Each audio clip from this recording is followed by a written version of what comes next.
Want to make sure you're ready and able to get the most out of an upcoming card show? Stick around and we'll data dive.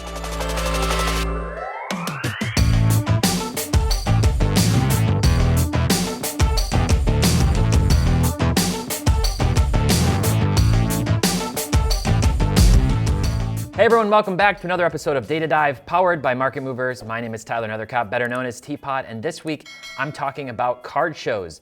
Another Dallas show just happened recently, and early reports are that it was an exceptionally good show for dealers and visitors alike. The Burbank Card Show is in February from the 9th to the 12th, and we'll also be set up there. And coming up next week, we have Culture Collision here in Atlanta, right here in Atlanta at the end of January from the 27th through the 29th. And if you haven't been and you're able to make it, it's an awesome show with a unique twist, more than just sports cards. We really hope to see you there. And if you are, please make sure you stop by our booth. So, how do you prepare for a card show and make sure that you're going to get the most out of it? While there's nothing wrong at all with just going to explore and having no plan whatsoever, many collectors, flippers, and investors alike enjoy having a strategy going into a show, and Market Movers can really help with that. So let's just get into it and show you how this can help. The first thing that I'm going to do, the first step in preparing for a card show effectively, is I'm going to go to my collection and I'm going to go to price movements. And some people didn't know this exists or what it's for. You've seen price movements before. That's all the cards in our database sorted by sales volume and price change over different periods. This is specific to your collection and it's really useful. So what I've done here is I'm in this collection and I've gone to the last 60 days and I want to know which of my cards here have gone up the most recently that I might like to move out of. And as I start to target other new options, if I'm trying to kind of buy and sell and get in and out of specific cards. So here I see I've got this Daniel Jones. This is one that I picked up. This is a hypothetical collection, but I would say maybe I picked this up raw, opening a pack. I got it graded, sent it up to PSA, and it got a 10. And recently this card is hot. Why? Because Daniel Jones on to the next round of the playoffs after the Giants upset the Vikings. And this card's up 158% in the last 60 days, up $34 from a starting price in this period of $21. Last sale of $56. So maybe I'm going to add that one into my collection to a specific category. So if I jump over here, what I'll show you, this is the next step. You can go into your category, and what I've done here is I've filtered. I made a category called Culture Collision. Okay, so here's some different categories. You can segment your cards in your collection and Market Movers into different categories, and I want to move these ones for Culture Collision. So I come down here, and what I've done is I've added a handful of cards from this screen. So if I'm scrolling down, I've got this Trevor Lawrence, I've got a Nick Bosa, I've got a Jalen Brunson, a Trevor Lawrence, a handful of other cards here, and I've added some of them into this Culture Collision category. Very easy to do this. You simply click on this little ellipses here, go to Edit Item, and you can change the category drop down here on the card. Then what this enables you to do is when you get to the show, you have your cards, let's say, in your little Zion case, in your briefcase, in a box, in your backpack, maybe you're holding them, whatever. You can hand them to somebody and let them look at them, but another great way is if you have the Market Movers app downloaded on your phone, you simply go into Collection, and I've filtered here by Culture Collision, and I can see all of these cards with really beautiful images here and show somebody, hey, these are the cards that I have in my collection. And maybe they want to see the details. They can click on it this way and they can see the grade.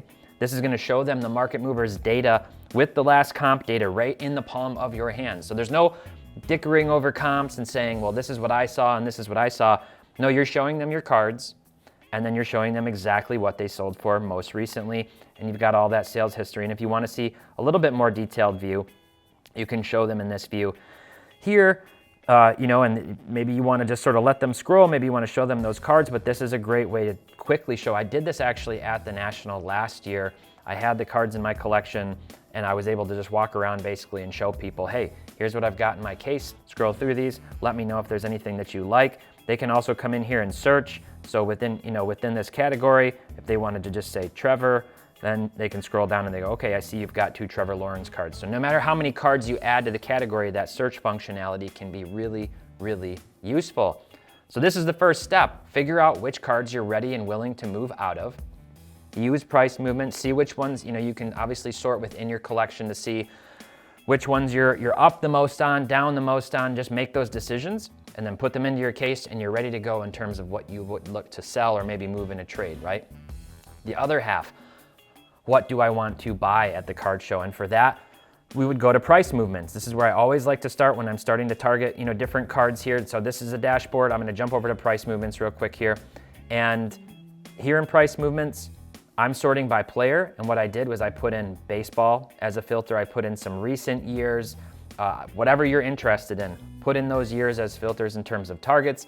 I did a current price here of $20. That's the average price of the cards moving for these players. And what that does is it just makes sure that some of the really low dollar stuff isn't getting pulled in. These are kind of going to be more relevant players, at least for sales. And then I did graded cards only and rookie cards only. So you can slice and dice that with the filters however you want to target different guys. But then over the last 90 days, I'm saying, well, who's gone down the most recently where there might be an opportunity? And certainly not all of these guys, just because their cards have gone down in value means they're a target. But right off the bat, if I'm looking at this, Yordan Alvarez is one to me that I'm probably looking at because I think personally that he's got a lot of upside and he has a really good long-term potential in the league. So I'm on this price movement screen and I can click on this little ellipses. Depending on your screen size, sometimes you'll even just see these as options if you're on a wider screen, and I can go to view player price movements, and then I can come over here and see all of Yordan's cards over the last 90 days and see exactly which ones have gone down in value. You can scroll down and maybe I say, you know what, man, I'd love to have one of these PSA 9 autos. Here's the price values. I'm gonna add this to a favorited cards category so that, again, I have all this data right at the palm of my hand. Come over here, click on add to favorites. I already created a category by clicking add new, and I'm gonna add this to my culture collision category and hit add. And now that card is gonna be easily viewable for targets, things that you might be looking for. Now this is one of the really valuable things. When you go to a card show, there's gonna be cards all over the place, and there's nothing wrong with stumbling across a card that you've never seen before or you weren't anticipating being there and trying to work out a deal. But if you really want to be focused and you want to make the most of the experience and you want to have a plan going into it, adding these cards to a card favorite category allows you to have that data right at the tip of your fingers, and it also makes your eye kind of focus on different things when you get there. Everybody knows if you've been to a show, you walk up to a booth, a good dealer says, is there anything that you're looking for, anything I can help you find? And you can say, yeah. How about some Yordan Alvarez cards? How about this, rookie auto refractor? Do you have one of these? Do you know anybody who has one? And so you add that to your card favorite category. You can do the same thing. Come over here, scroll down, and here's, basketball. I put in basically the same filters. And maybe I'm scrolling down now and I'm like, I'm not so interested in any of the recent basketball cards right now in season, but Kawhi Leonard, Russell Westbrook, two guys who obviously right now, their prices have come down significantly, drastically. But long term, they may end up having kind of that generational superstar rookie card value. They don't have as many rookie cards. You follow the same process. You click on this, you go to player price movements, and you come here and you can see Kawhi's cards, his rookie cards here. Scroll down and find something, and you can add these cards to your favorites. So let's scroll down and say, I'm looking at this BGS 9.5 Prism base, and I'm gonna, again, add to favorites. I'm gonna go to culture collision, and I'm gonna hit add. Okay, so I'm building out my list of targets. Jumping over to football, same thing, same filters. Oh, Lamar Jackson, he's an interesting one because he's probably gonna be out of Baltimore. Where might he wind up? At least there's a probability or rumors. Previously, he's been tied to the Lions, but man, Goff played really well this year, so I think they're gonna keep Goff around for now and probably would not make a move on Lamar. But if he ends up in a new scene, he ends up with let's say maybe the Jets, who need a quarterback. The Jets were a pretty good team this year. Lamar could see a bump just simply from moving to a new market, especially a market like New York.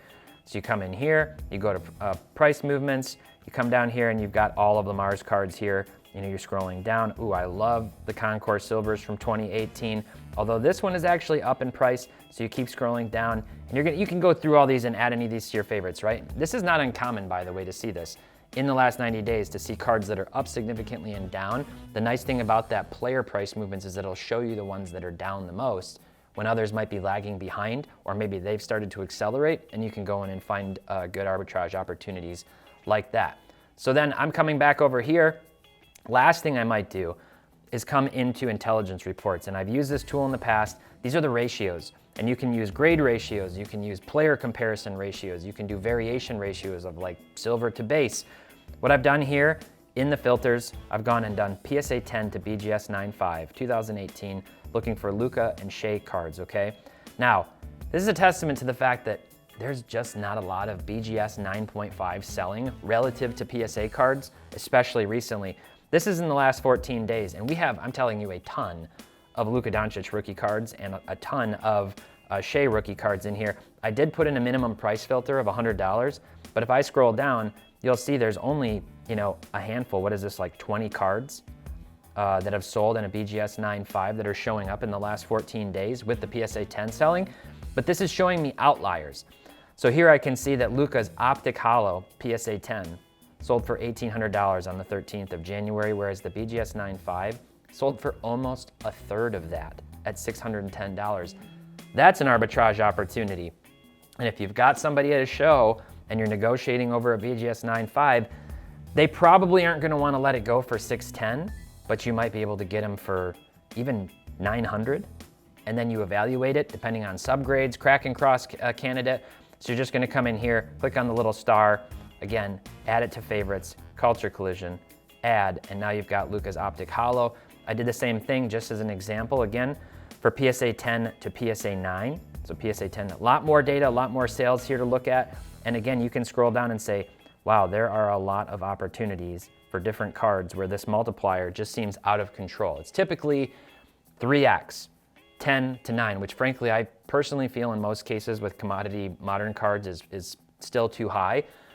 But if you're scrolling up here and you see this Shea's Optic Holo PSA 10 at a 5x multiplier, I'm coming over here and going, wow, 43 bucks for a PSA 9 for a guy who's playing at an MVP caliber level, even though he's not gonna win it this year.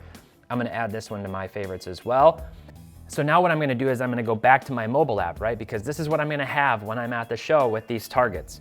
And I'm gonna pick it up, and here I am right on my card favorites. I'm gonna go to Culture Collision, and I'm gonna have all these cards with the data right at my fingertips right here. Let's say I added in this Aaron Rodgers card because I think, he's sunsetting. His prices are just down after a really bad season, frankly, and losing and choking to my Lions at the end of the year. And then I've got this Kobe card that I've been after in a PSA 8.